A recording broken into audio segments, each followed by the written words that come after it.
Welcome back to JRG Guitars. Up today is the final episode in our PRS style build that we're putting together. Again, a kit from Pango. This episode will be chock full of all the finishing details, and it's a long time coming. I had a lot of finish problems with the polyurethane, and as I tried to buff out a lot of scratches that were developing, I had to go back to the drawing board, if you will, many times, applying poly, trying different sanding techniques. A lot of this edited out because it was a long process. In addition to that, I lost a tremendous amount of footage, mostly of all of my spraying of the polyurethane. Due to some sort of discrepancy in coding on hard disks, and maybe the CIA taking a look at my trade secrets for building kit guitars.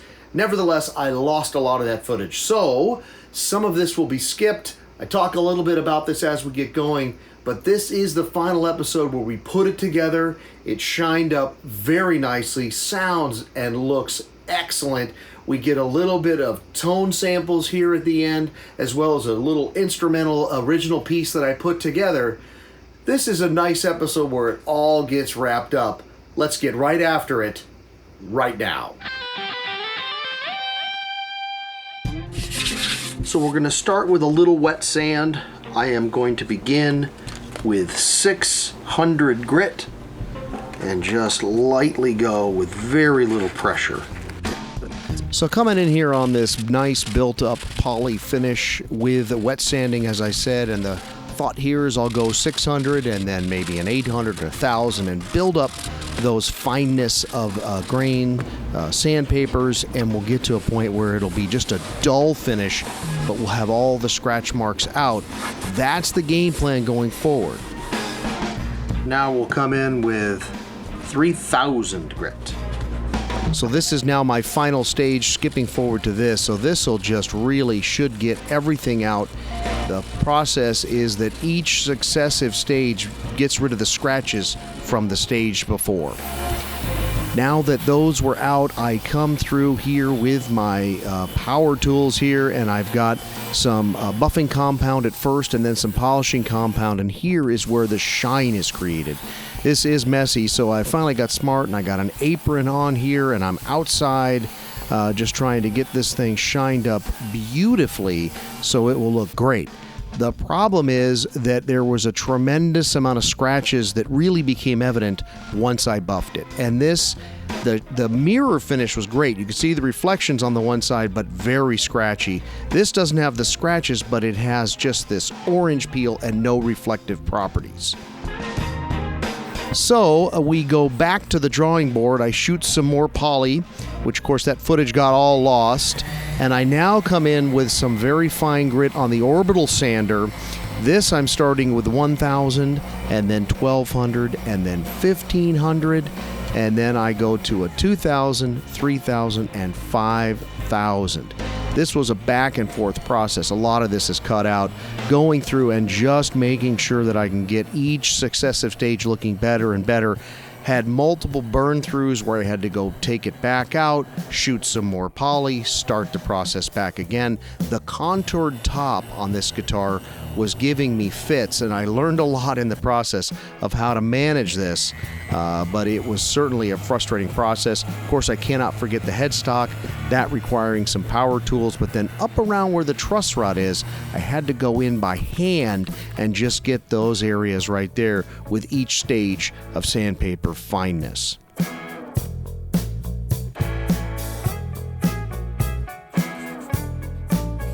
So this is now the final stage here. You can see I've taped off some areas so they do not get marked up by any of this and burn through anything.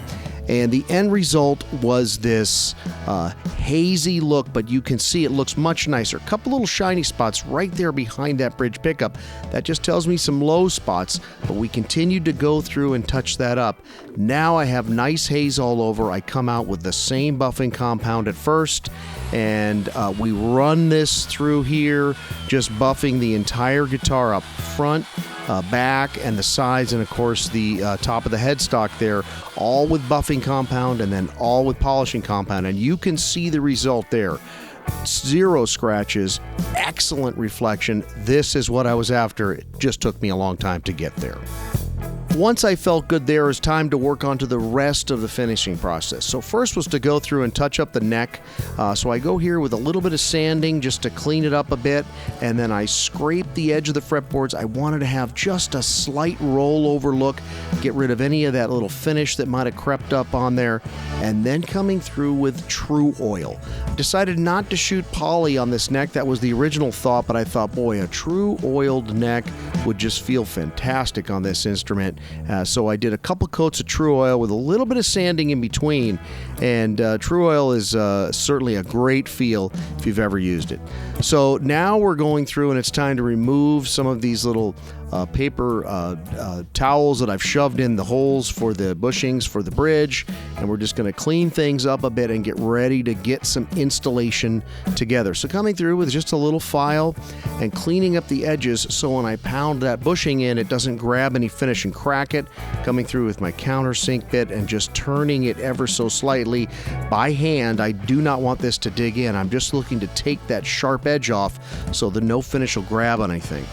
One of the things I discovered was that the paint on these bushings was not conductive, so I had to go through and meticulously sand off some of that paint so that I could have electrical conductivity to it, so my ground wire would ground from the electronics through to the bridge post, through to the string, and then through to the bridge and get everything there. So it just took a little bit of time using my multimeter with my conductivity adapter and get it all settled in.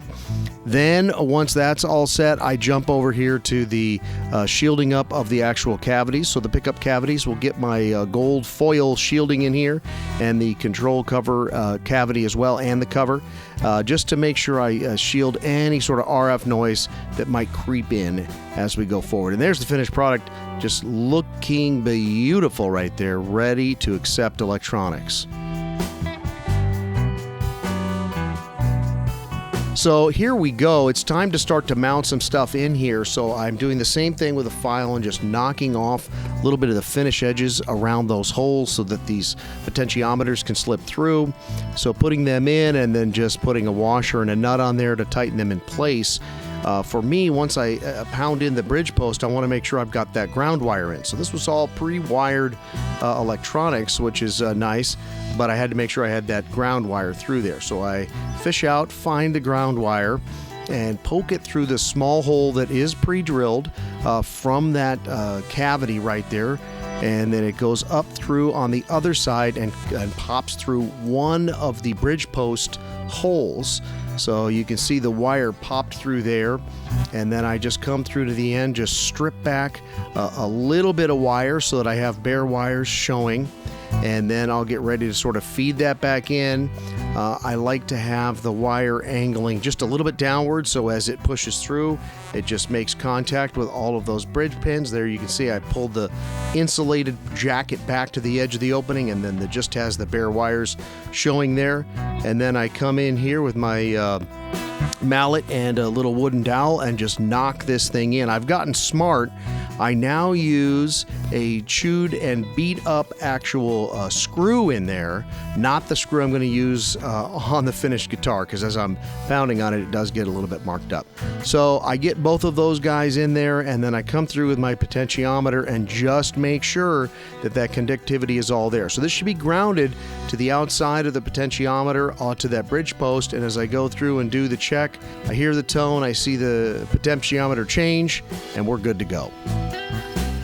Getting close to pickup assembly time, and you can see this is the pickup that came here with this cream covered guard, and I just think that it's not going to look as good, so I've opted to go with a black pickup guard. I just think that will give it a better look on the body of the guitar. But I've decided that I want to up it one more notch given the color scheme of the guitar. So I ordered these, and I don't know how it's going to go over, but it's my little surprise. Continuing with this blue and red theme that goes throughout, I'm going to cover these boys and put them in, and we'll see how the whole guy looks. Kind of an interesting, cool look. we're going to give it a shot. So a nice look there. So I take these covers and I just take a clamp. I clamped them on so there was some downward pressure. I come in and just lay a little bit of solder on there so it'll grab onto the steel part of the pickup and the outside of that jacket. Any little discoloration or anything, I'm not concerned about it because that's going to live below the pickup ring. And then I install these black pickup rings as opposed to the cream ones that were on there.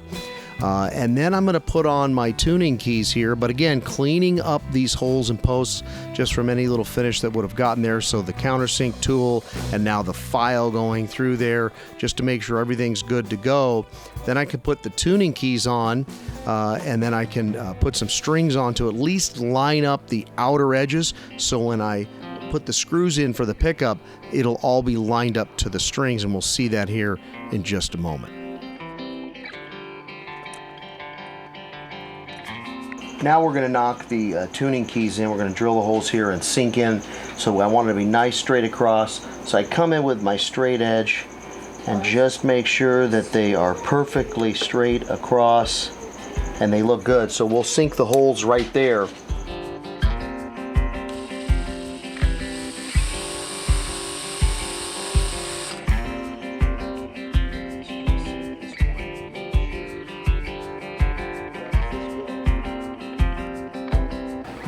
Just put a little piece of tape on there as a depth marker so I know I don't go obviously too far and I don't want to come into contact with the tuning key. Nice trick I've learned from Crimson Guitars is that tape for the depth marker operates like a little fan and sort of blows the dust out of the way as you're drilling. Nice tip there from Crimson Guitars. So we're now down to the pickup rings, and I get in there with a straight edge. I just mark everything out so that they're perfectly in line, and then I seal it with a single drill hole, and then follow it up with the screw, double check the tension, and I went one by one with each screw. This is edited for ease, but I did mark it each one. We'll do one more check with the straight edge. Now that the neck is in there, I just do another double check with the straight edge to make sure it looks good. Come in with my calipers to make sure the distance off the back of the neck pickup to the front of the bridge pickup is equal, so when I sink these in, one doesn't look a little bit angled to the other.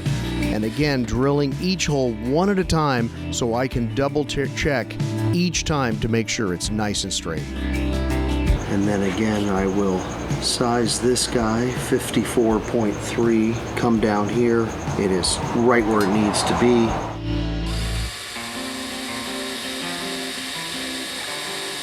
So you can see here the guitar's really starting to take shape, looking great.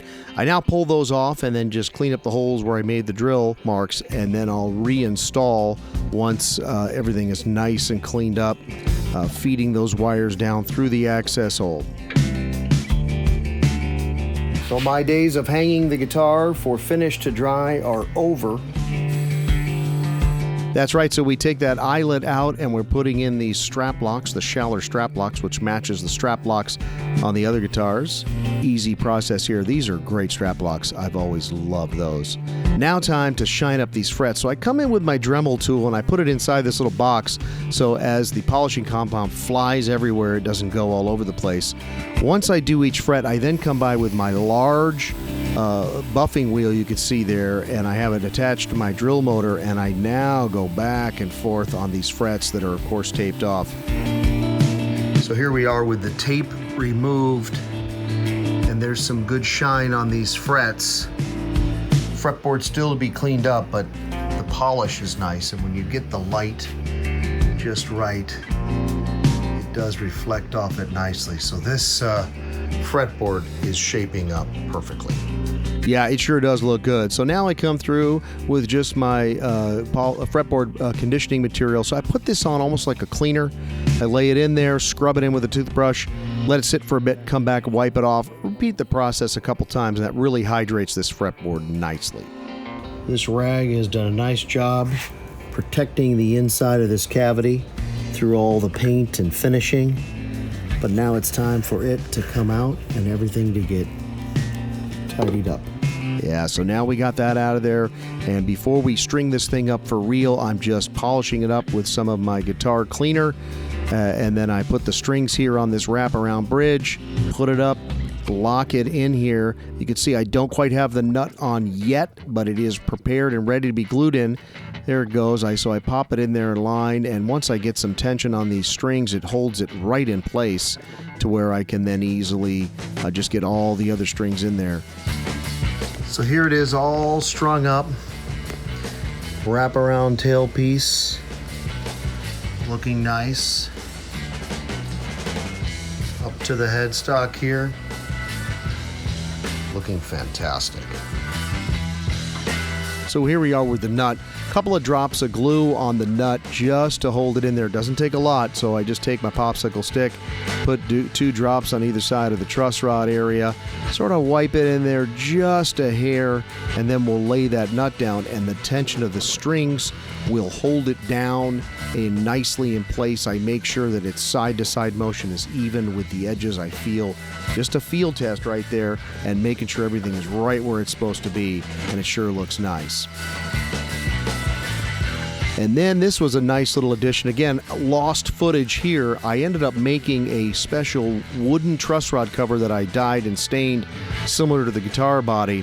It came out very nice. I think it's a nice accent to the guitar.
we have it, folks. Pretty nice indeed there. So we had some tone samples going through some clean, slightly overdriven, and then some higher gain stuff right there. It sure sounds good. Testing through that neck, bridge, and middle position on the pickups. And then, of course, the little original composition done. All guitar parts recorded with that guitar, with the exception of the bass, but everything there given some nice clean tones in the intro, and then slightly overdriven rhythm, and then that higher gain lead sound there, just to give a quick sample of what the guitar can do, and it can certainly do some nice stuff. This was a really fun build to put together. I would be lying if I didn't say it didn't get frustrating here towards the end with all of the finish issues that I had. A lot of stuff omitted for editing purposes here. The multiple times that I had to shoot poly, do some sanding, didn't work out right, shoot some more poly, some more sanding, until I finally got it where it needed to be with that nice high gloss shine, and happy with the result. Like all the little finishing details I did on it, and it sure came out nice. So thank you very much here for sticking into this video. I know it was a long one. I'd like to say, if you're enjoying the content, if you're liking this video or any of the other videos, please consider hitting that like button, pressing the subscribe button, and ringing the bell for future notifications, and you'll know when the next video is coming out for you to enjoy. So thank you very much for watching this episode and any of the other episodes here on JRG Guitars. As always, we'll talk to you on the next one. JRG Guitar.